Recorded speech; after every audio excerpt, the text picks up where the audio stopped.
পৃথিবীর কোনো সামান্য কোনো ভূখণ্ডের শাসন করতে হয়, যদি মনে করে আল্লাহর আইনে শান্তি নাই, আমার রচিত আইনে শান্তি, তাহলে সে ইনডাইরেক্ট খুদা হওয়ার দাবি করে। এই জন্য তার ইমান থাকে না, এই জন্য তার ইমান থাকে না। এখানে একটু ফাঁক ফুকরও আছে। আইনের ফাঁক ফুকর বললে অনেক আসামিও ফাঁক ফুকর দিয়ে বের হয়ে যায়। এই জন্য ফাঁক ফুকরের কথাটা অনেক সময় না বলাটাই কৌশলগত কারণে ফাঁক ফুকরের কথা বলা হয় না। কিন্তু কৌতূহল যেহেতু আপনাদের বাকি থাকবে, এই জন্য একটু ফাঁক ফুকরের কথা হবে। এই দিয়া কেউ বের হয়ে যাওয়ার চেষ্টা করবেন না আইনের আওতার থেকে। কোনো মুসলিম দেশের মুসলিম শাসনকর্তা যদি আল্লাহর আইনে শান্তি নাই বলে না, আমার আইনে শান্তি আছে বলে না, যদি স্বীকার করে যে আল্লাহর আইনে শান্তি, আমার আইনে শান্তি নাই, কিন্তু আমি দুনিয়ার কোনো স্বার্থের কারণে আমি আল্লাহর আইনে আমার দেশটা শাসন করব না, আমার মন গড়া রচিত আইনে দেশটা শাসন করব, তাহলে সে পাপিষ্ট শাসন করতে হয়, কাফের হয় না। কি শাসন করতে হয়? পাপিষ্ট। আপনারা কাফের শাসন করতে চান না পাপিষ্ট শাসন করতে চান? এটা হলো মীমাংসা করার ব্যাপার স্যাপার, সিদ্ধান্তে পৌঁছার ব্যাপার স্যাপার। কোনো মুসলিম দেশের মুসলিম শাসনকর্তা যদি মনে করে আল্লাহর আইনে শান্তি নাই, আমার আইনে শান্তি আছে, সে কাফের। আর কোনো মুসলিম দেশের মুসলিম শাসনকর্তা যদি মনে করে শান্তি, আল্লাহর আইন ছাড়া শান্তি নাই, আমার আইনে শান্তি নাই, কিন্তু আমি তুচ্ছ কোনো শর্তের কারণে আল্লাহর আইনে দেশটা শাসন করব না, আমার মন গড়া আইনে শাসন করব, তাইলে সে কাফের হয় না, পাপিষ্ট শাসনকর্তা হয়। ভালো রকম বুঝে শুনে এবার বলুন, আপনারা কাফের শাসনকর্তা চান না পাপিষ্ট শাসনকর্তা চান? মুফাসসিরিনে কেরাম তাফসীরের কিতাবে লিখেছেন, কোন দেশের কপালপুরা মুসলিম জনগোষ্ঠীর ভাগ্যে যদি পাপিষ্ট শাসনকর্তা গদিতে বসে, তাহলে এই জাতির ভবিষ্যৎ কি হবে তা বর্ণনা করে আল্লাহ বলেন, মাল্লাম ইয়াহকুম বিমা আনজালাল্লাহু ফাউলাইকা হুমুজ জালিমুন। পাপিষ্ট শাসনকর্তার দেশে জুলুম, অত্যাচার, অন্যায়, অবিচার, নির্যাতন ছাড়া আর কোনো ফলাফল পাওয়া যাবে না। এই জন্য হাসরের মাঠে আল্লাহ জিজ্ঞাসা করবেন, লিমানিল মুলকুল ইয়াউম, আজকের শাসন ক্ষমতা কার? শাসন ক্ষমতা নিয়ে সর্বপ্রথম প্রশ্নটা হাসরের মাঠে কেন হবে? যেন দুনিয়ার পাপিষ্ট শাসনকর্তারা সতর্ক হওয়ার সুযোগ পায়, কাফের শাসনকর্তারা যেন সতর্ক হওয়ার সুযোগ পায় যে সেই ভয়ঙ্কর কিয়ামতের দিনে আমার কি দুর্দশা হবে। যখন হিসাব নিকাশ শুরু হবে, 50,000 বছর পার হয়ে যাবে, হিসাব নিকাশ শুরুই হবে না। কতদিন উলঙ্গ অবস্থায়, ভয়ঙ্কর অবস্থায় দাঁড়িয়ে থাকতে হবে? 50,000 বছর পার হয়ে যাবে, হিসাব নিকাশ শুরুই হবে না। শেষ পর্যন্ত মুহাম্মাদুর রাসূলুল্লাহ সাল্লাল্লাহু আলাইহি ওয়াসাল্লামের সুপারিশে, এই সুপারিশের নাম বড় সুপারিশ, সমস্ত মানব জাতি মুহাম্মাদুর রাসূলুল্লাহর এই সুপারিশটা পাবে। মুহাম্মাদুর রাসূলুল্লাহ আল্লাহর কাছে সুপারিশ করবেন, হে আল্লাহ, জান্নাতীরা জান্নাতে যাবে, জাহান্নামীরা জাহান্নামে যাবে, হাসরের মাঠের বিচার মীমাংসাটা সমাধা করে দিন। একমাত্র মুহাম্মাদুর রাসূলুল্লাহর সুপারিশে হাসরের মাঠে আল্লাহ হিসাব নিকাশ শুরু করবে। হিসাব নিকাশের বেলায় হাসরের মাঠের মানুষগুলি হবে কয়েক প্রকার, সর্বমোট 4 প্রকার। হাসরের মাঠে একদল মানুষ বিনা হিসাবে জান্নাতে চলবে, আরেক দল মানুষ বিনা হিসাবে জাহান্নামে চলে যাবে, আরেক দল মানুষের হিসাব হবে তবে সহজ, আরেক দল মানুষের হিসাব হবে কঠিন। বুঝে থাকলে বলুন তো, হাসরের মাঠে সারা দুনিয়ার সমস্ত মানুষ হিসাব নিকাশের বেলায় কত দল হবে? 4 দল। বুঝতে পরে টের পাবো আমি কত নম্বর দলে আছি, না বুঝার আগে? হাসরের মাঠে হিসাব নিকাশের বেলায় সমস্ত জগৎবাসী মানুষ 4 দলে বিভক্ত হয়ে যাবে। 4 দলের বিবরণ বুঝতে পরে টের পাবো আমরা প্রত্যেকে আমি কত নম্বর দলে আছি। বুঝলে পরে টের পাবেন, না বুঝার আগে? তাহলে কি হাসরের মাঠে বিচার বিভাগের হিসাব নিকাশের বিবেচনায় সমস্ত মানুষ 4 দলে বিভক্ত হবে। এই 4 দলের পরিচয় কি আমাদের জানা দরকার? প্রথম দল, যাদের কোনো হিসাব নাই, কিতাব নাই, সোয়াল নাই, জব নাই, বিনা হিসাবে, বিনা হিসাব নিকাশে জান্নাতে চলবে। এরা কারা? এদের পরিচয় কি? এক হাদিসে উল্লেখ আছে, রাসূল করিম সাল্লাল্লাহু আলাইহি ওয়াসাল্লাম বলেন, আল্লাহ আমাকে বলে দিয়েছেন আমার উম্মতের 70,000 ব্যক্তিকে আল্লাহ বিনা হিসাবে জান্নাতে দেবে। আর এই কথা বলার সাথে সাথে হযরত উমর ফারুক রাদিয়াল্লাহু আনহু প্রশ্ন করলেন, ওগো আল্লাহর রাসূল, আপনার 70,000 উম্মতকে আল্লাহ বিনা হিসাবে জান্নাতে দিবেন, যেহেতু আল্লাহর পক্ষ থেকে আপনাকে বলে দেওয়া হয়েছে, আপনি তো দরখাস্ত করে আনেননি, আপনি কেন তখন আল্লাহর কাছে দরখাস্ত করলেন না যে হে আল্লাহ, বিনা হিসাবে জান্নাতি উম্মতের সংখ্যা আমার আরো বাড়িয়ে দিন? রাসূল বলেন, আমি সাথে সাথেই আল্লাহর কাছে আবেদন করেছি, হে আল্লাহ, আমার উম্মতের বিনা হিসাবে জান্নাতীদের সংখ্যা আরো বাড়িয়ে দিন। উমর বলেন, দরখাস্ত করে কি পেয়েছেন সেটি বলুন।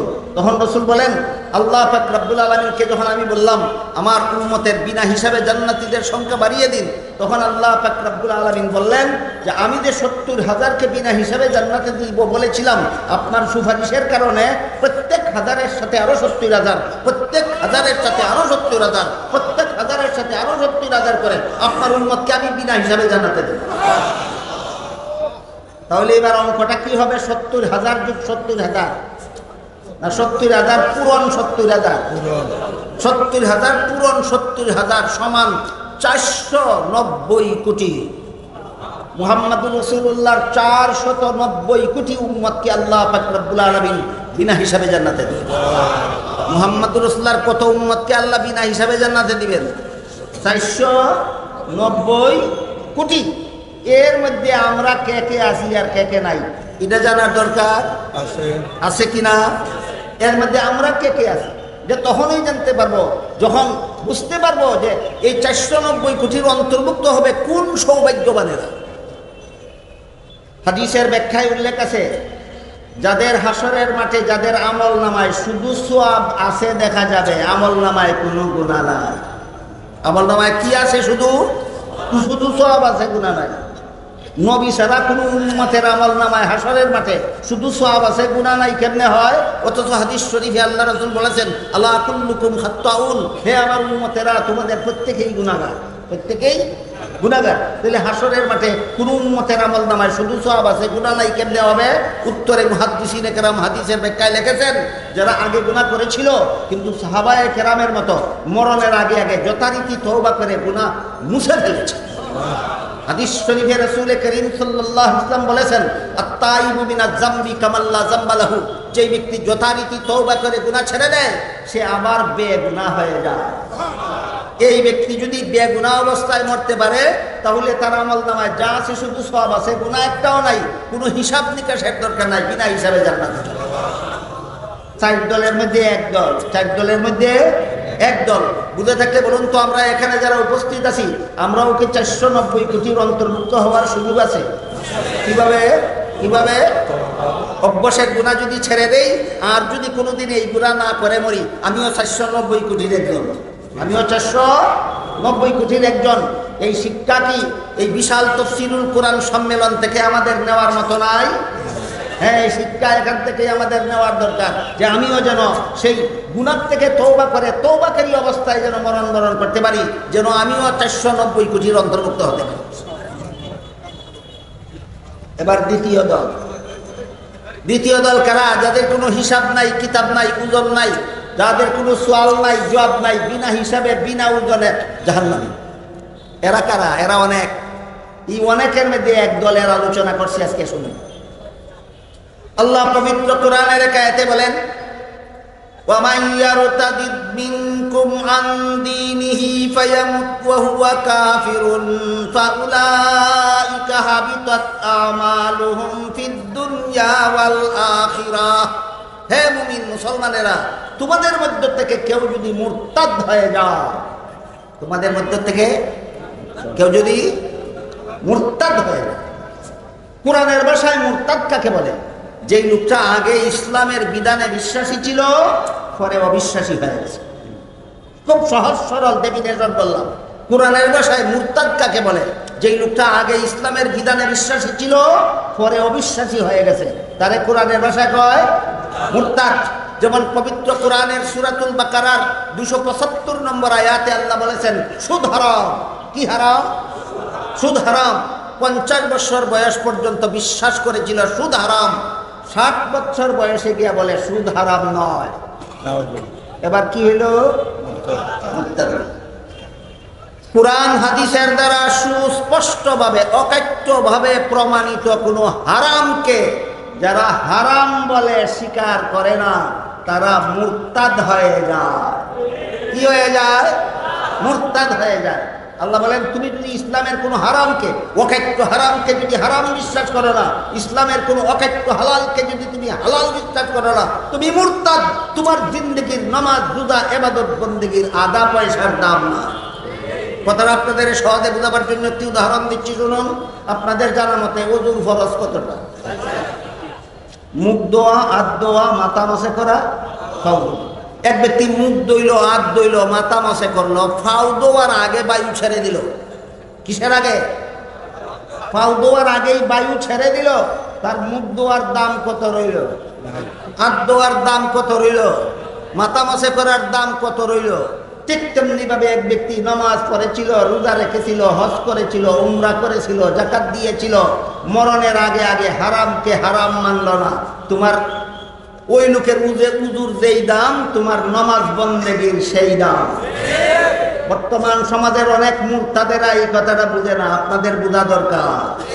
বর্তমান সমাজের অনেক মুরতাদেরা এই কথা বুঝে না, আপনাদের সরল মুসলমানদের বোঝা দরকার। এই জন্য উদাহরণটা আবারও বলছি, মুখ ধুইল, হাত ধুইল, মাথা মাসে করলো, ফাউ দেওয়ার আগে যদি বায়ু ছেড়ে দেয়, তাহলে মুখ ধোয়ার যেমন কোনো দাম নাই, হাত ধোয়ার যেমন কোনো দাম নাই, মাথা মাসা করার যেমন কোনো দাম নাই, ঠিক তেমনি ভাবে যেই ব্যক্তি নামাজ পড়েছিল, রোজা রেখেছিল, হজ করেছিল, যাকাত দিয়েছিল, শেষ পর্যন্ত ইসলামের কোনো একটা হারামকে হারাম মানতে রাজি হলো না, সে মুরতাদ হয়ে যায়। তোমার জিন্দেগির বন্দেগীর কোনো দাম নাই, তোমার নামাজের কোনো দাম নাই, তোমার রোজার কোনো দাম নাই, তোমার হজের কোনো দাম